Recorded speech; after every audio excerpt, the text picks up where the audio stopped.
Well, Madeline, thank you so much for taking the time to join us today. I'm particularly honored to have you as the very first guest that I've had on Unhidden Curriculum because you were one of the first undergrads that joined my lab. You were the first student that I ever paid for a summer position. You were my first lab tech, one of the first thesis projects that I advised as an undergrad, so I'm really honored to have you as one of my first guests. Oh, thank you, of course.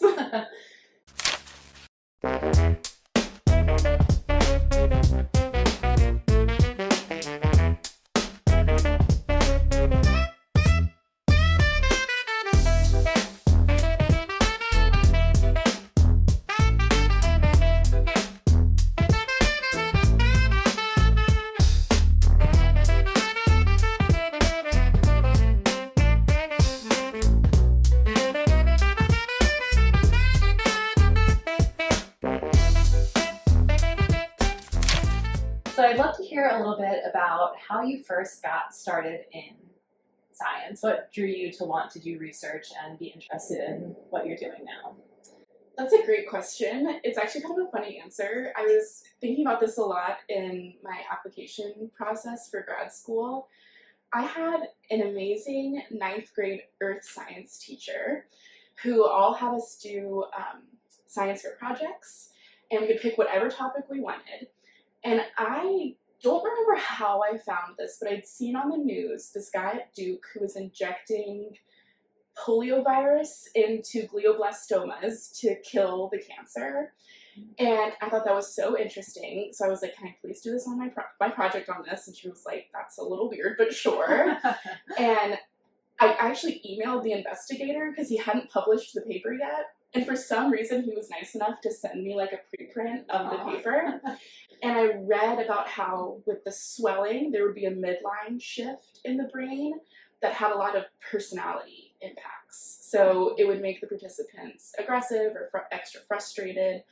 And that connection between the brain physically changing and then a patient's personality altering is what really got me interested in neuroscience. And then I've always loved kids and infants. My mom is a school guidance counselor, so I used to love to hear about, her job working with kids as they were developing. And I always used to wonder, well, what about when they were a baby? Did this start when they were a baby? So when I got to UVA, it was a pandemic, so not a whole lot of in-person research opportunities. But my 3rd year or my junior year of college, when things started to open up, I literally Googled baby neuroscience lab UVA and you popped up. And I remember putting this in my application, but you had an all-women team, which I really liked. And you were a young, new investigator setting up your lab. I thought that would be a really cool experience to kind of get in on the ground floor. And so that's kind of how I found you and got started on this path, and it's evolved since then. How did you find that science fair topic if it wasn't even published yet? I'm pretty sure there was a 60 Minutes piece on it. Wow. And I was so interested in it. And it's funny that it has so many elements in what I do now. They were genetically engineering the polio virus to not actually cause polio and all of that sort of stuff. And then I just found the guy who was working at Duke, Alan Friedman is his name. And I emailed him and I was like, hi, I'm 14. Can I please have your paper? And for some reason he said yes and sent it to me. I think that's a really great message to hear, that most people are really excited to share their work with anyone, a 14-year-old, a 44-year-old. It doesn't matter. We work hard, so we love when people get excited about our work. So don't be intimidated. No. That's awesome. I always used to feel like I was bothering people, PIs in particular, when I would reach out with an idea or a thought or a question, but I've never once felt like I actually was in the end. In the end, they always answered my question and were there for me when I needed them. I mean, when I was doing my DMP with you, I was slacking you at 1 a.m. being like, oh my gosh, look at this graph I just made. And usually you were also awake and responding to me. But yeah, people want to help you and mentor you and be there for you because they were also in your shoes at one time. That's right. We all have been there. New, having no idea what we're doing. Yeah. Still not new and having no idea what we're doing. Yes. That part never really goes away. But Nope.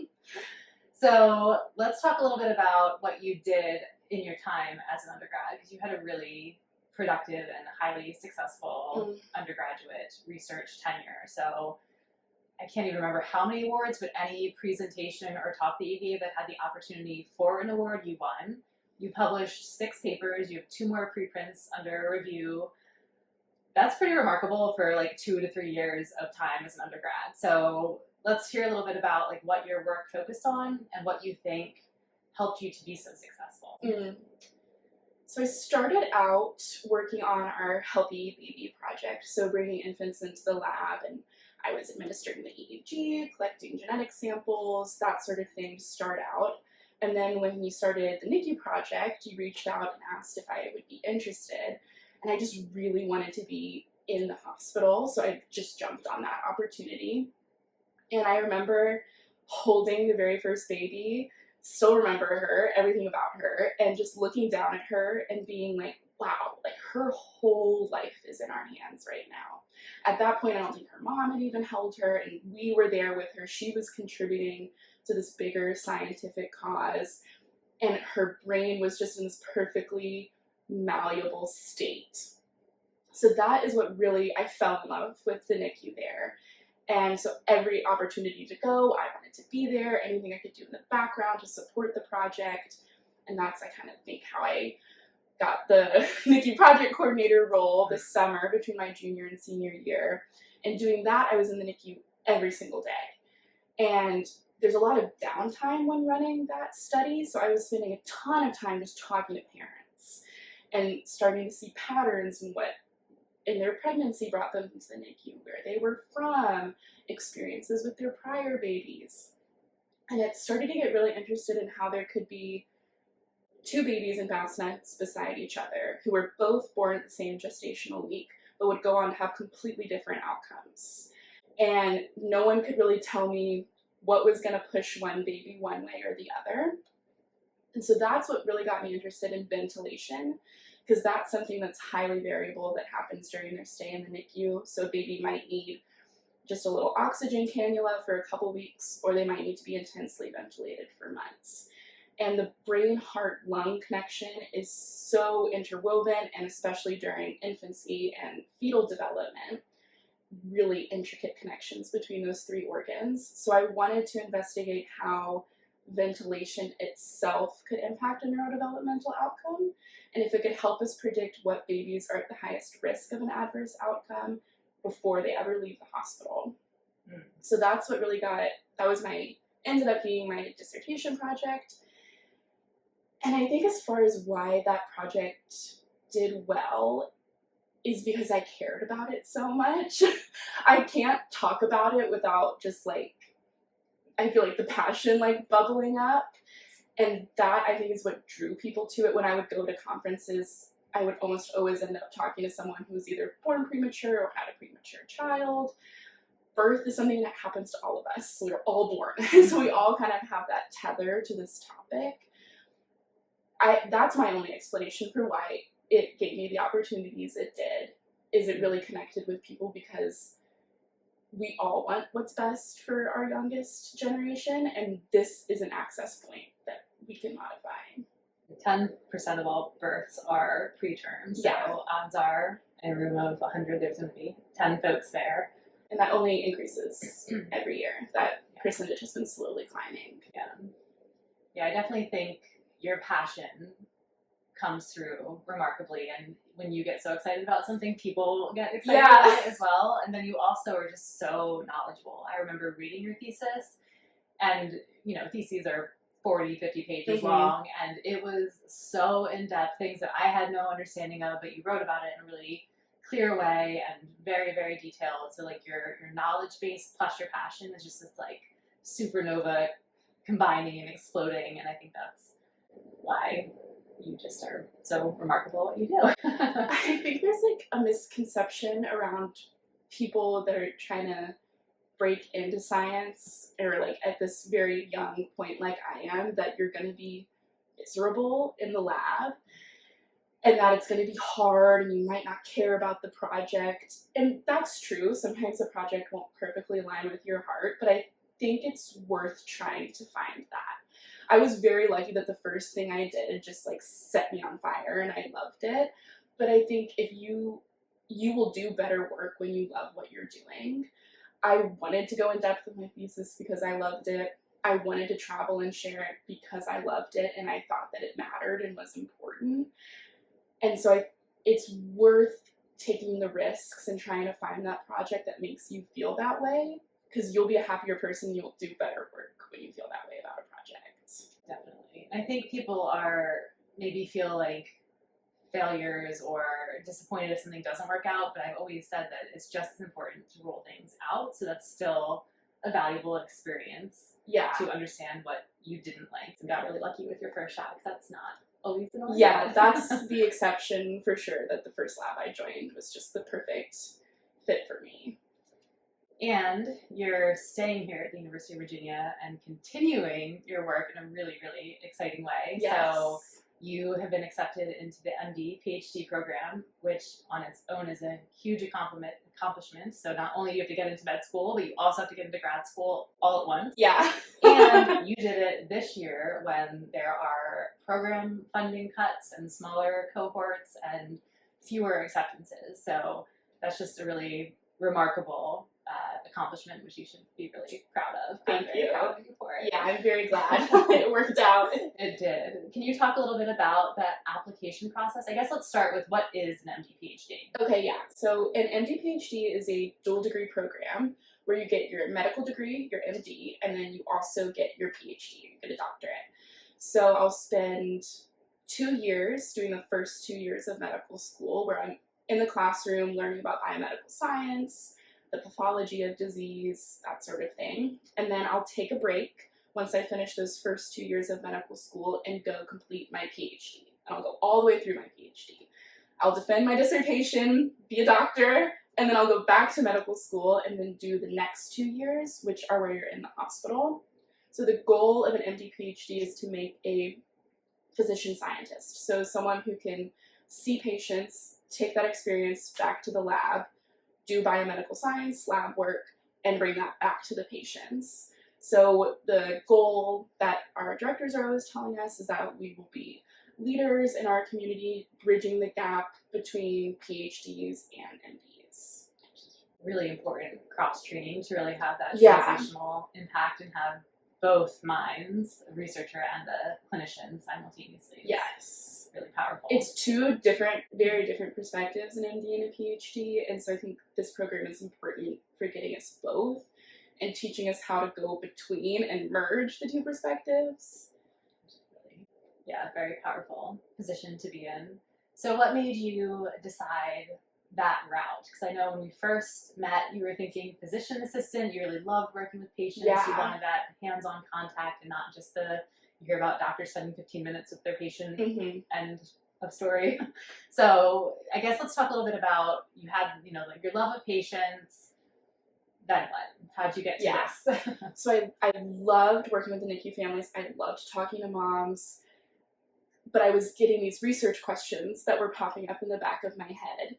But doing that side of research, the data analysis, the coding, especially in the writing, that was really intimidating to me. So I remember I came to you, we were in the basement of the hospital. I remember the exact room. I was like, I have this idea, but I don't know how I'll get it done. And I'm not sure. And you were like, we're doing it. And so I just really needed someone to be like, yes, you can do this and I will help you.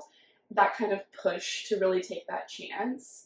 And I wasn't sure how I would like it. I didn't know if, I actually kind of didn't think that I would like coding and the background data part of things, but I just fell in love. I can remember talking to my classmates and them being like, oh, we're seniors in college and we're having to do all this extra work. Like, isn't this hard? And I was kind of like, oh yeah, I'm definitely not having like the time of my life doing this. But that was confusing because I was like, well, now I'm in love with the patients and I'm really in love with the research. And at that point, my 4th year of college, I didn't even know that an MD PhD existed. So I just was telling everybody about my problem, seeing if someone would have a solution. And someone did. They were like, well, it really sounds like what you're describing, that you want to see patients, but you want to have a lab where you're doing hardcore research. That's an MD PhD. So I Googled it and I was like, oh no, like, yes, this 8-year-long program, this is what I want to do.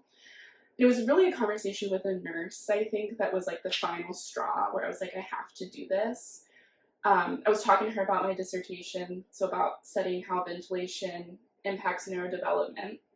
And she asked me if I knew what they said when they hooked babies up to ventilators.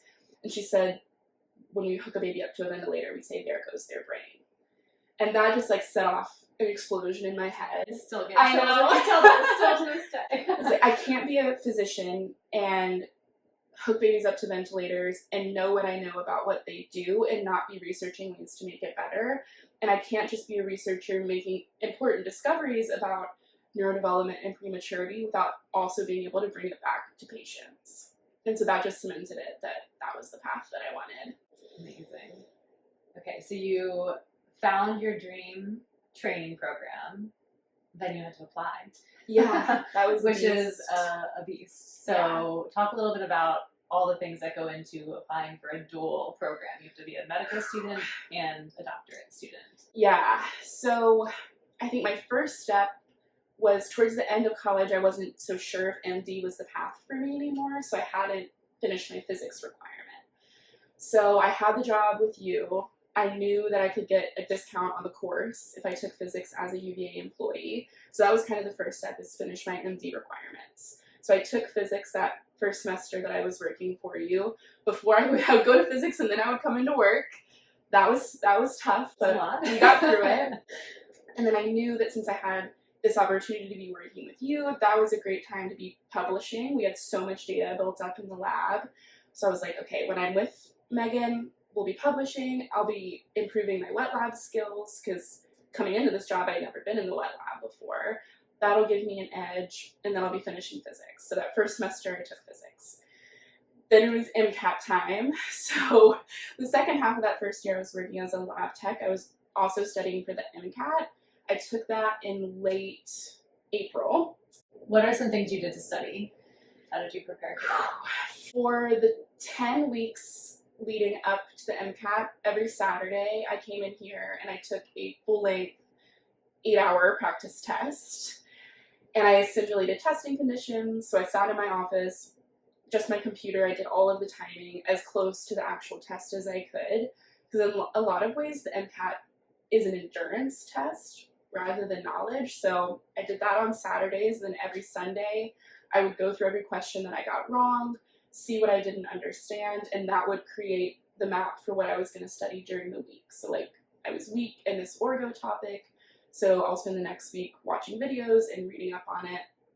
The whole time I was also doing Anki cards, which is that flashcard service that does the spaced repetition for you. Mm-hmm. So I think it was a set of like 5,000 cards that I was trying to get all the way through. I read content review books. I was doing as many practice questions as I could. Basically, when I was at work, I was working on my PhD stuff. And then when I would come home, I would switch to the MD side and try to do that. When it came time to actually fill out my application, it was much more, I felt like, about my research story and what I wanted to research. I think my GPA and my MCAT was what I needed for the medical school side of things. And then I really needed to create like a cohesive narrative of my research for the PhD side of things. Mm-hmm.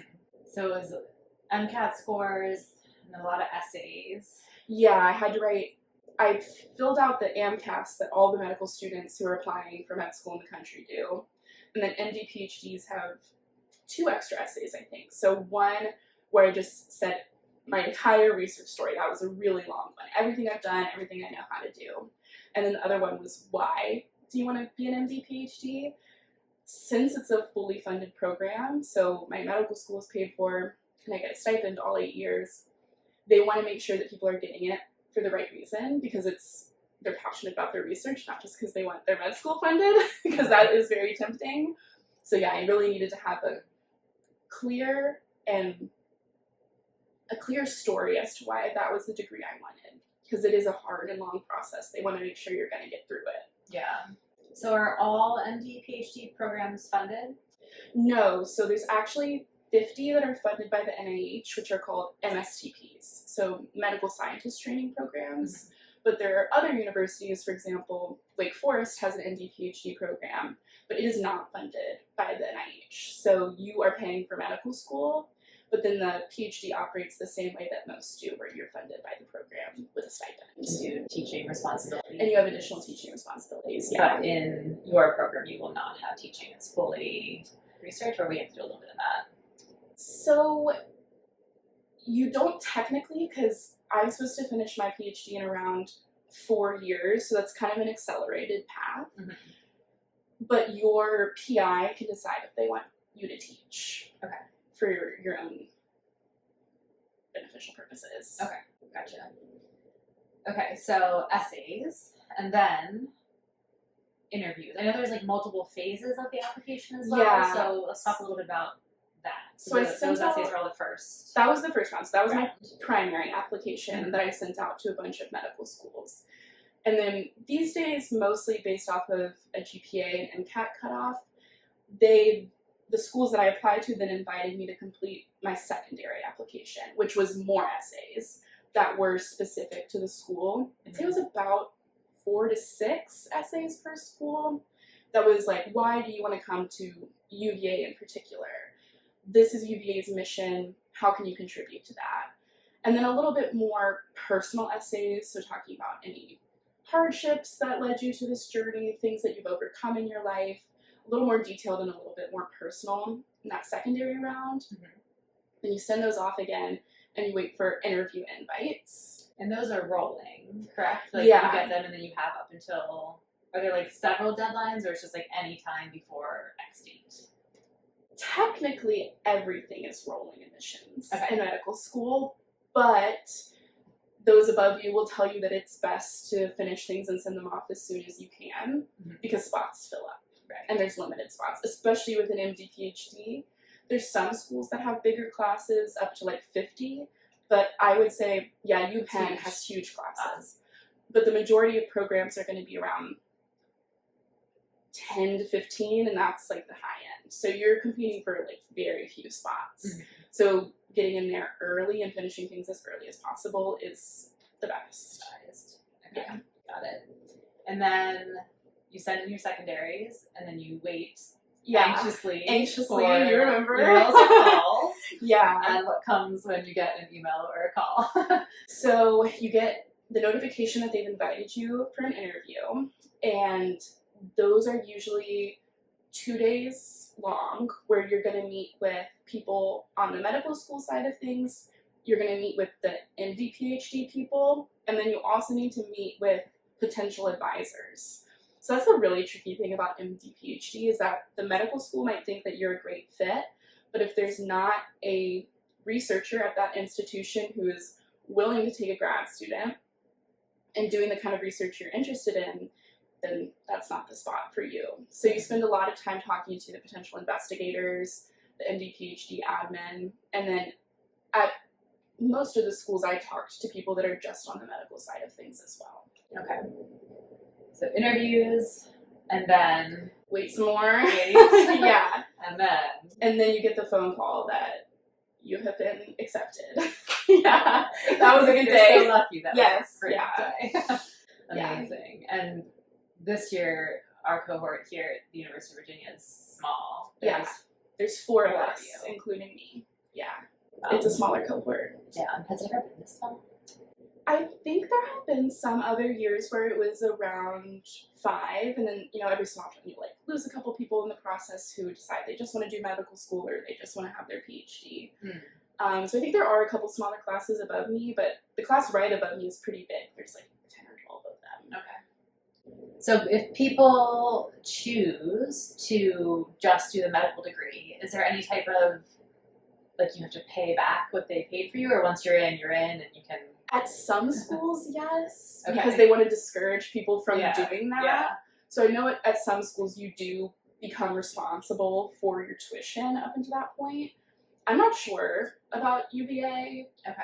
In some schools, I think they will forgive you for that. Okay.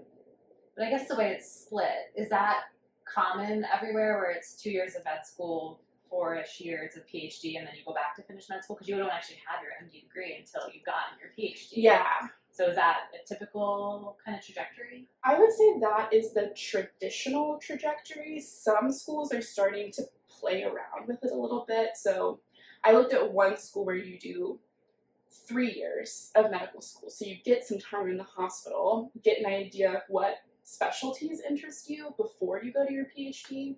Because that's a roadblock that people come on. They might say they do like a PhD in immunology and they really liked that topic, but then they go back to the hospital and realize they want to be a cardio resident.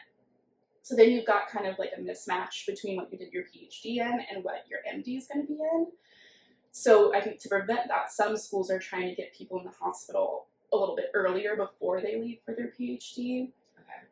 But that complicates the board exams that you have to take in medical school. So it's kind of like 6 in one, half dozen in another. Okay. How you do it. But UVA's is a very traditional path where you do 2, 4, 2. Okay. And during your first 2 years, you are still doing research rotations, correct? Yes. So I just completed my first research rotation this past July, and then I'll have 2 more this summer between my first year of medical school and my second year of medical school. And the purpose of those is for us to explore different PIs and labs that we might want to join before we make that final decision of who we're going to be with for our PhD. And you can even take a 4th if you really need one. They have that option. Nice. So how did you go about the decision of identifying people that you would like to do a rotation with? So I started by just looking through like the faculty directory and seeing what people were doing. I think I definitely had the advantage of being here previously, so it was much harder at other places to figure out who I wanted to talk to. I am interested in translatable research, so people in the School of Medicine at different institutions tend to be a little bit of a better fit for me. The rotation that I just finished with Dr. Connolly, I had worked with her previously on papers. She trained you, so I knew her very well and knew that our work aligned. But for other people, I was mostly just searching their names with keywords and then looking at their most recent publications, and especially what their grad students were working on, because I knew that would be the type of project that I would most likely be associated with. And were you looking for like filling gaps in technique training that you had, alignment with your interests? Like when you were looking for these people, like what exactly were you hoping to see and trying to pinpoint? So I think if I had been at a different university, if I hadn't stayed at UVA, I would have just been looking to find people with the same general interests as me and be able to feel out whether they would be interested in the type of projects that I want to do for my PhD. Since I've been here and I have a pretty good idea of who I want to be with for my PhD, I'm thinking about skills. So with the kind of idea of my dissertation that I have in my head, I think that might include EPhys. So I want to go find someone here at UVA that does that can teach me that technique. So say a little bit about what that is. So that's like electrophysiology. So single cell recordings of neuron activity, either in the animal or even in a dish, like with a primary neuron culture. I'm interested in some of the neurochemical background of how neurons fire. And so I need to be able to record how those neurons fire, and I don't know how to do that right now. So I need someone who can teach me that technique. And what did you do in your first rotation? So you just finished that up at the end of last week. Yeah, so I was working on 2 different projects. So I'm also kind of making the transition from working with human babies to animals, which are very different, obviously. So the first thing I did was work on behavior. So I was coding behavioral videos. So an adolescent animal who had never been around a baby being put in a cage with a pup and seeing if they would display any alloparental behaviors. So those are parental behaviors by an animal that's not that pup's biological parent. So I spent a lot of time just watching those videos, understanding how the animals interacted with each other. And then I decided that I wanted to do a little analysis based off of that. So I wrote a code to look at the behavioral entropy of those animals. So that's that is the predictability of their behavior. So if the pup can predict what sort of care behavior is coming next, that's conducive to healthy neurodevelopment. If the mom or dad is really chaotic and you can't predict what care you might get next, that's been associated with adverse neurodevelopment. So I worked on that project, and then I was also working on a more cellular molecular biology-based project where we were trying to localize an alternative transcript of the oxytocin receptor gene called OXDRH, which just has a single transmembrane receptor, and they're hypothesizing might be associated with membrane stabilization of the receptor. So I learned how to do a Western blot, which was really fun. So I could Tell us what that is. So that's a way that we can visualize proteins. So I was taking cells that express OXDRH and OXDRB, which is the full transcript, and with a ton of help from the grad student and the undergrads that work in the lab, split that up into the cytosolic fraction, the nuclear fraction, and the membrane fraction. And then you run a gel to see where the different proteins are, and they're tagged with a fluorescent marker. And then you transfer that gel onto a membrane, and you image that membrane, and you can see if the different proteins are in different fractions of the cell. Yeah, so that is supporting some really cool confocal microscopy images that have been taken of those same cells so that we can start to quantify and see where things are. Yeah, that's really fun. So definitely getting some new technical skills. Yeah, for sure. Awesome.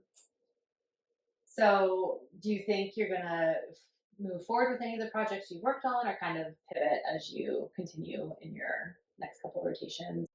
I am very, I love what I love. I have, like we talked about, I have this passion. So I'm trying to remind myself at every step to stay open-minded and to, let things come to me as they are. Because you know me, I'm, already thinking about what I want to do 6 years from now. So definitely, I loved the projects I was working on, would love to continue them. But I want to keep my eyes open and gain things from my extra rotations, and something in medical school might spark my interest. But I think that's really wise to be open, especially at this point in your training. That's what this is all there for. Yes. Awesome. So open-mindedness is really important. Looking back at all that you've accomplished and thinking forward to all that you have coming in these next 8 years, which starts tomorrow. Yeah. That's not to say that, right? Yep. Won't keep you here too long. What do you think some of your key traits? You've juggled so much. We talked about working full time while taking the MCATs and doing grad school applications. When you were in the lab, you were juggling multiple things. You were working with babies, and you come in here. We're filming here today because this is the wet lab that you literally physically built with your hands, sledgehammers and all. Yeah. So you take on so many different skills and so many different roles. What do you think allows you to do that? Do you time management hacks, or how do you keep yourself organized and focused and driven while being open-minded but not getting astray? What tricks do you have to give yourself the success that you've had? So with balancing different things, I try to keep a 3,000 foot view of what's going on. So if I'm working in here one day doing DNA isolation, and then the next day I'm going to be coding, and then the next day I'm going to be writing, I'm trying to think about how all of those things interact with each other so that I don't lose the way that everything is connected. So hopping between different things, you can kind of forget how to bridge them, but bridging them is how you get the new ideas and the new things that you want to do in the future. I definitely write everything down, even the stupidest things. I always have a notebook with me to write stuff down. I make huge master to-do lists. I have a really big Google Calendar, but I just love it. That's the only thing I can think of is that I just really like doing it. There's not something I would rather do. So I want to be doing different things. I also really like to jump between things. I would get bored if I was just sitting at a computer all day, every day coding. Mm-hmm. I need to also be in the wet lab. I need to also be writing, seeing patients. That switch does well for me. Mm-hmm. And I found that that's when I'm my most creative, is when I'm doing a bunch of different things, because I get an idea from a baby that I can bring into the wet lab, and then something in the wet lab gives me an idea for a paper.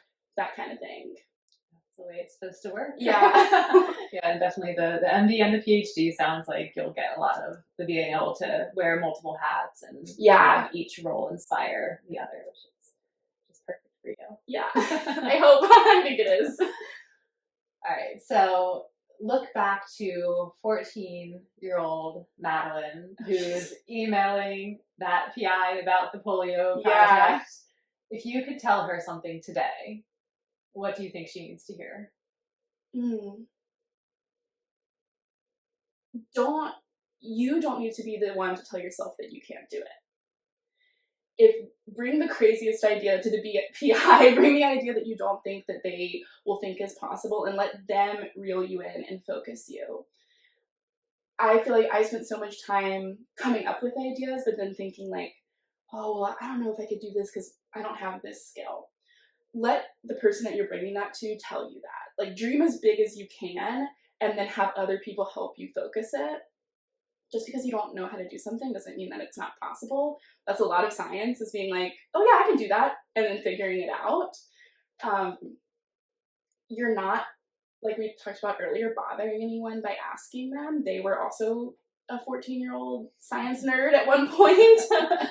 Very true. And just find someone to be by your side that can believe in you when you don't.